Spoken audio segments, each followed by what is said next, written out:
नमस्कार, रामात maths classes में आपका एक बार फिर स्वागत है।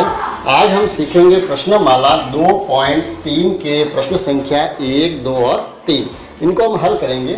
इन प्रश्नों में हमें ये प्रमाणित करना है, जैसे कोई भी संख्या दी हुई तो हमें वो सिद्ध करना है कि ये जो सारी संख्या है वो कैसी संख्या है, अपरिमेय संख्या। अब हम अपरिमेय संख्याओं को प्रूव करने के लिए सबसे पहले तो हमारे दिमाग में ये चीज़ होनी चाहिए कि परिमेय संख्या और अपरिमेय संख्या होती क्या है। जो है अब जब इनका हमें भेद मालूम पड़ेगा तभी हम ये प्रूफ कर पाएंगे कि ये जो संख्या दी हुई है ये संख्या परिमेय संख्या है या अपरिमेय संख्या है। तो सबसे पहले हम बात करें परिमेय संख्या की, तो परिमेय संख्या कौन सी होती है? वे संख्याएं जिनको हम a/b यानी भिन्न के रूप में उनको हम व्यक्त कर सकते हैं, वो सारी संख्या कैसी होती है? परिमेय संख्या। और अपरिमेय संख्या जो वो होगी जिन्हें हम a/b के रूप में व्यक्त नहीं कर सकते, यानी उनको हम इस तरह से भिन्न के रूप में नहीं लिख सकते। तो बात ये आती है कि परिमेय संख्या है कौन कौन सी। तो जितने भी पूर्णांक है, कोई भी पूर्णांक ले लो, पूर्णांक से तात्पर्य क्या है? सारी जो संख्या है जीरो के इस तरफ 1, 2, 3, 4 से लगाकर एकदम -1, -2 और जितने भी ये सारी संख्या है, इन संख्याओं को हम कैसे भी लिखे, जैसे मैंने -3/5 लिखा तो ये भी एक क्या है? परिमेय संख्या है।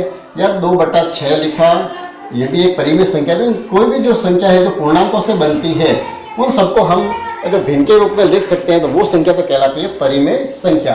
अब अपरिमेय संख्या कौन सी होगी? तो अपरिमेय संख्या ये संख्या है, जैसे मैंने लिखा √2। अब इस √2 का अगर मैं मान भी निकालूं तो इसका मान जो आएगा वो कैसा आएगा? दशमलव में आएगा, 1.414 करके आएगा। और ऐसा आएगा कि ये पूरा नहीं हो सकता, न इनको हम भिन्न के रूप में व्यक्त कर सकते। तो ये जो संख्या ये कहलाती है अपरिमेय संख्या। जैसे √2 है, √3 है, √5 है, यानी वे संख्या जैसे इसके जगह √4 लिखो तो 4 का तो हम वर्गमूल कर सकते हैं, कितना हो गया? 2। तो ये अपरिमेय संख्या नहीं, यानी ये जो संख्या है ये सारी है अपरिमेय संख्या। अब हम प्रश्न में हमें ये पूछा है कि 5 - √3 क्या ये संख्या जो है ये अपरिमेय संख्या है या नहीं, इसको हमें क्या करना है? सिद्ध करना है। तो हम क्या करेंगे, सब जो ये जो दिया हुआ है हम इसके विपरीत परिकल्पना सोचेंगे। हम क्या सोचेंगे? हम ये करेंगे, माना कि ये जो है 5 - √3 एक परिमेय संख्या है। हम क्या व्यक्त करेंगे? इसको उल्टा हम विपरीत सोच रहे हैं कि ये परिमेय संख्या है। और जब ये परिमेय संख्या है तो क्या करेंगे? जिसे हम a/b के रूप में व्यक्त कर सकते हैं, क्योंकि अगर परिमेय संख्या है तो हम उसे a/b के रूप में लिख सकते हैं,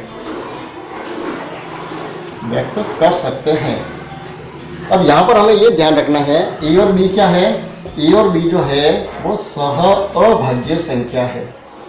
सह-अभाज्य से मतलब क्या है?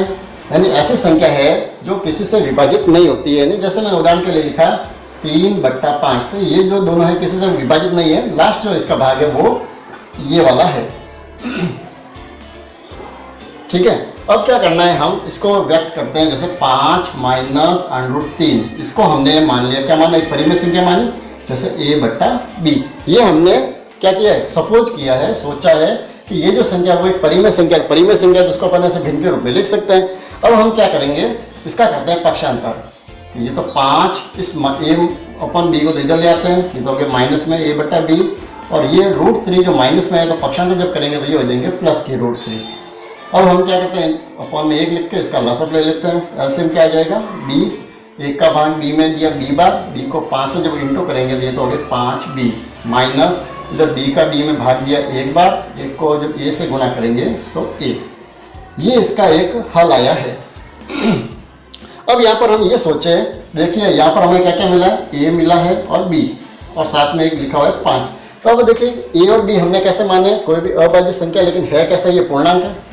ये जो है सारी की सारी संख्या कैसी है? पूर्णांक।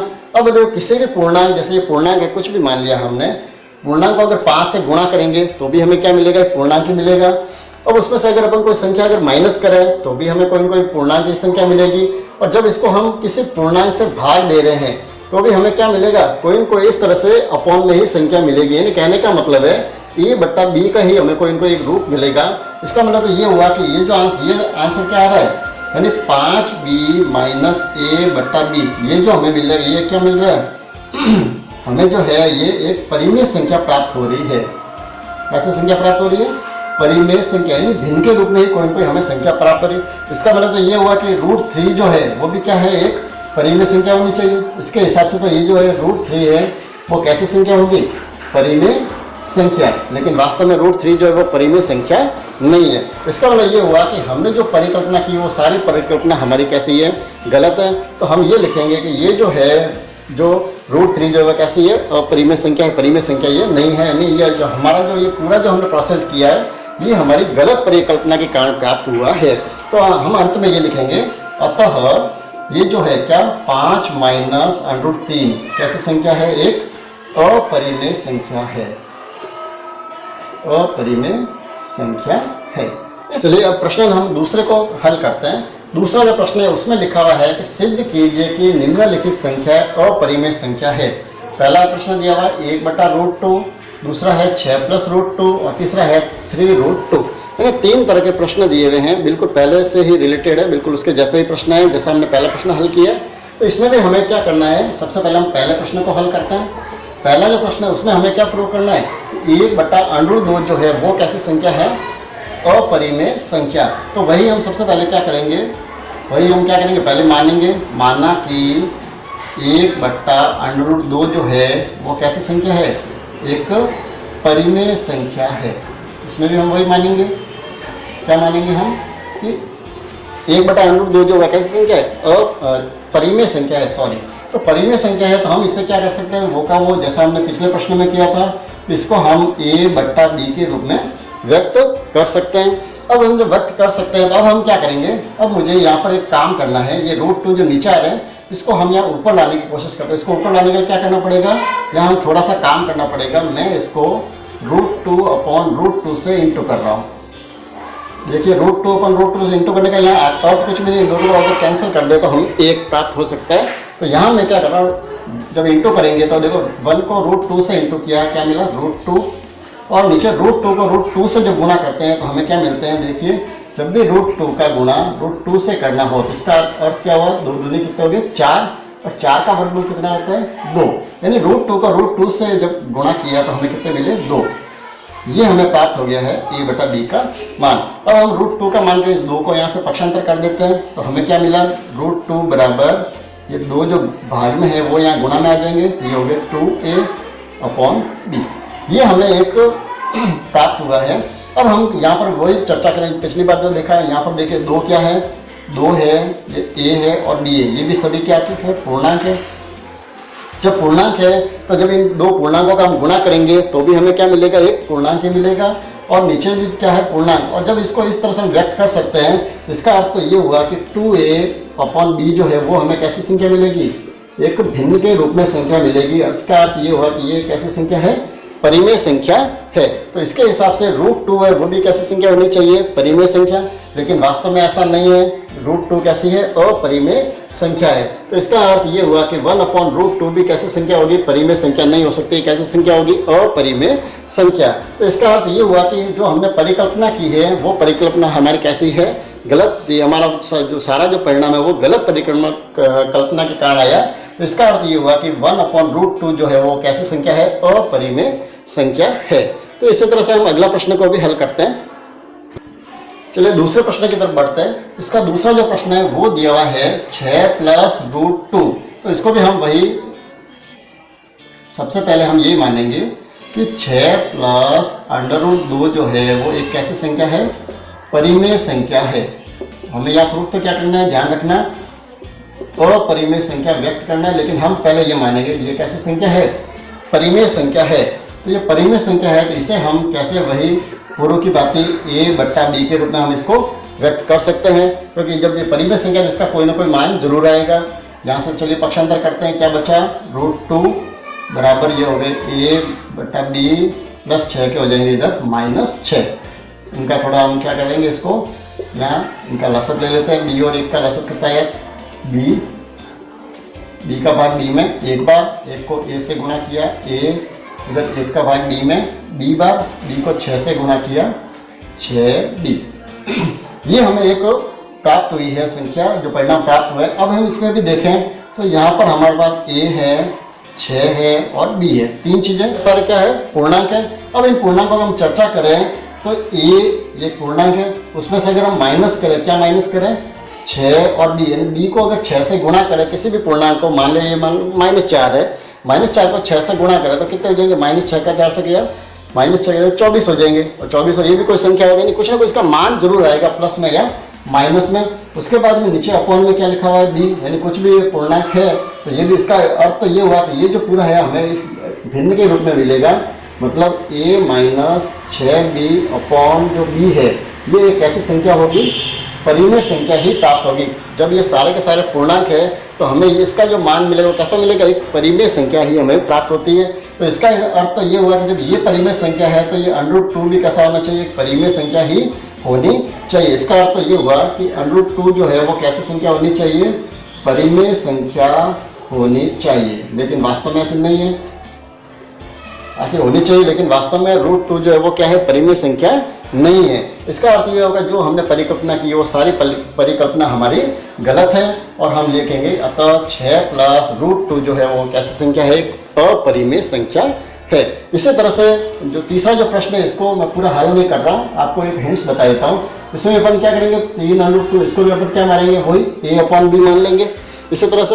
और हम क्या करेंगे, सबसे पहले देखिए √2 और ये a अपॉन ये जो 3 गुणा में है वो यहाँ आ जाएंगे नीचे भाग में, तो ये क्या हो जाएगा 3b, a अपॉन 3b हो जाएगा। फिर अपन वो का वो इसमें भी देखे सोचेंगे, a 3 और b तीनों के तीनों क्या है, पूर्णांक है। इसका अर्थ ये हुआ कि a अपॉन 3b भी कैसी होगी, एक परिमेय संख्या हमें प्राप्त होगी। और जो परिमेय संख्या है इसका अर्थ तो ये हुआ कि ये जो √2 जो है ये भी √2 कैसे होने चाहिए, परिमेय संख्या, लेकिन वास्तव में ये कैसी है, अपरिमेय संख्या है। इसका अर्थ ये हुआ कि ये भी हमारी गलत परिकल्पना के कारण प्राप्त हुआ है। यहाँ पर जो विरोधाभास है, इस विरोधाभास के कारण इससे ये सिद्ध होता है कि ये जो संख्या दी हुई है 3 प्लस √2 ये भी कैसी संख्या होगी, अपरिमेय संख्या। चलिए अब अंतिम प्रश्न पे चर्चा करते हैं। इस प्रश्नमाला का तीसरा जो प्रश्न है उसमें यह दिया हुआ है कि यदि p और q अभाज्य धनात्मक पूर्णांक है तो सिद्ध कीजिए कि √p प्लस √q एक अपरिमेय संख्या है। इसको भी हमें उसी तरह से हल करना है। तो सबसे पहले हम क्या करेंगे, इसमें भी हम इसके विपरीत पहले सोचेंगे। हम ये मानेंगे, माना √p प्लस √q एक कैसी संख्या है, जब यहाँ हमें सिद्ध करना है अपरिमेय संख्या, तो हम ये मानेंगे कि p प्लस q कैसी है, एक परिमेय संख्या है, जिसे हम कैसे व्यक्त कर सकते हैं, a बट्टा b के रूप में। तो हम इसको व्यक्त करते हैं p प्लस √q जो है उसको हम मान लेते हैं a बट्टा b, ये हमने मान लिया। अब हमें क्या करना है, इसमें से हम किसी भी एक का पक्षांतर करते हैं। जैसे ये √p बराबर a अपॉन b, ये प्लस q है तो इधर हो जाएगा माइनस का √q। अब हम क्या करते हैं, देखिए दो रूट आ रहे हैं, तो हम इसको हटाने के लिए क्या करेंगे, अब इनका हम वर्ग करने पर क्या करेंगे, हम इनका वर्ग। तो वर्ग करने से क्या होगा, ये जो रूट है ये रूट हट जाएगा, यानी स्क्वायर रूट का जब स्क्वायर करेंगे तो स्क्वायर रूट क्या होता है, हट जाएगा। तो दोनों तरफ हम कर रहे हैं वर्ग।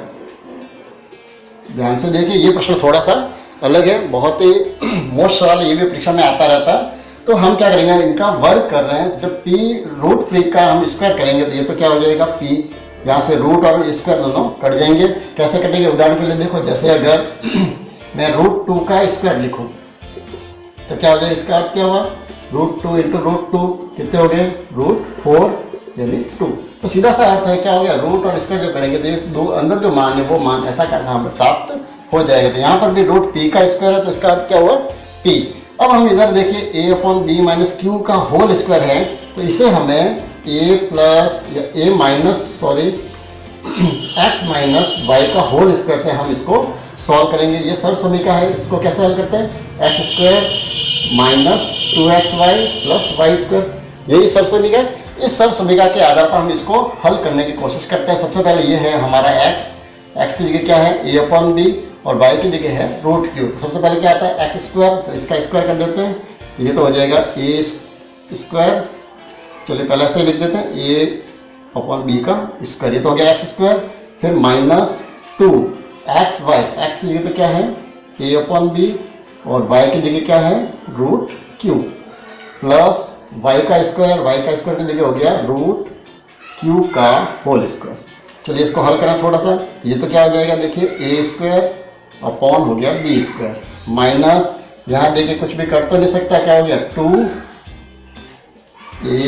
2a/b और ये रूट में क्यू ऐसा कैसा, और रूट क्यू का इसका जो हो जाएगा क्या हो जाएगा क्यू।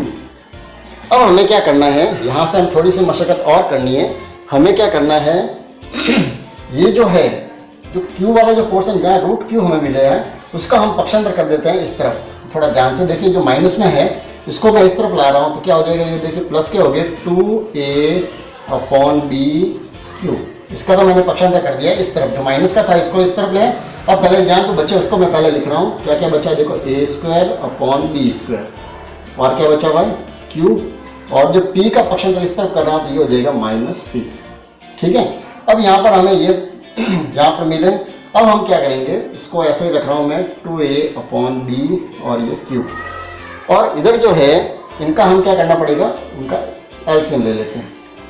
तो इनका एलसीएम क्या आएगा, देखिए b² है, ये आएगा b²।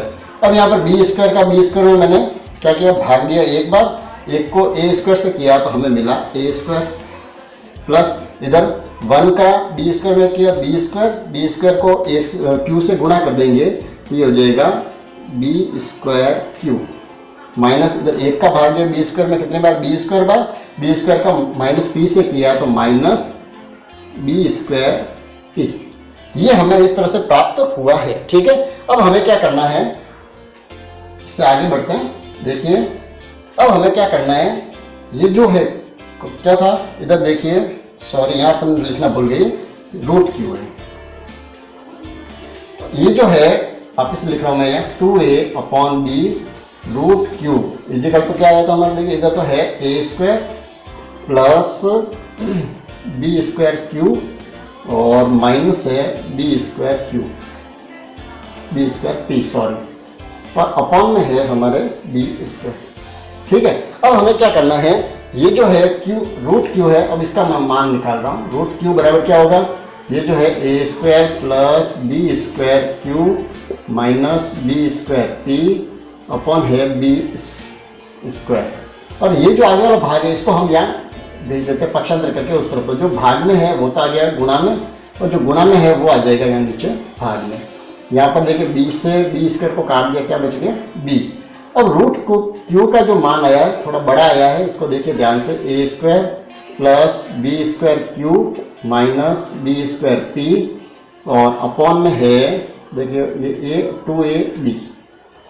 ये जो मान आया है, हालांकि मान थोड़ा बड़ा है, लेकिन अब इसमें देखें हम संख्या क्या क्या है। एक तो है हमारे पास a, एक है b, एक है q, और इसके अतिरिक्त एक p और एक 2। ये जो सारे के सारे हैं वो सभी क्या है, पूर्णांक है। p और b तो हमने पूर्णांक माने हैं, और p और q भी यहाँ लिखा, प्रश्न में लिखा गया अभाज्य धनात्मक पूर्णांक है। इसका अर्थ ये हुआ कि ये जो है a² plus b²q minus b²p upon 2ab, यानी जितने भी ये सारे पूर्णांक है, चाहे उनका हम स्क्वायर करें या उनका हम माइनस करें, चाहे प्लस करें या उसका भाग दे, तो ये जो है a² minus b²q minus b²p upon जो 2ab है, ये जो आएगा ये एक कैसी संख्या आएगी, एक परिमेय संख्या ही प्राप्त होगी। ये जो संख्या है कैसी संख्या प्राप्त होगी हमें, परिमेय संख्या। इसका अर्थ ये हुआ कि रूट क्यू जो है वो रूट क्यू भी क्या होगी, एक परिमेय संख्या होनी चाहिए, लेकिन वास्तव में ऐसा नहीं है, क्योंकि यहाँ पर विरोधाभास है कि रूट क्यू परिमेय संख्या न होकर कैसी संख्या है, अपरिमेय संख्या। इसका अर्थ ये हुआ कि जो हमने ये परिकल्पना की है, ये सारी परिकल्पना हमारी गलत है, यानी सारा जो परिणाम है वो हमारी गलत परिकल्पना के कारण प्राप्त हुआ है। तो इसका अर्थ ये होगा कि जो root p plus root q जो है वो परिमेय संख्या न होकर कैसी संख्या है, अपरिमेय संख्या। इस तरह से हम इस प्रश्न को हल कर सकते हैं। फिर भी प्रश्न में अगर कहीं दिक्कत आ रही हो तो नीचे जो मेरे व्हाट्सएप नंबर भी दिए हुए हैं उस पर भी आप जनरल मैसेज करके आप इसको वापस समझ सकते हैं। अगर आप इस चैनल पर नए हैं और वीडियो अगर पहली बार देख रहे हैं, इससे पहले के जो प्रश्न अगर आप हल करना चाहते हैं या उसमें कोई समस्या आ रही हो तो आप चैनल को सब्सक्राइब करें, साथ ही लाइक करें, शेयर करें, ताकि दूसरे जो बच्चे हैं उनको भी इसका लाभ मिल सके और सारे वीडियो आप एक साथ देख सकते हैं। कौन से चैनल पर, हमारा जो चैनल है यूट्यूब चैनल है रामावत मैथ्स क्लासेज। धन्यवाद।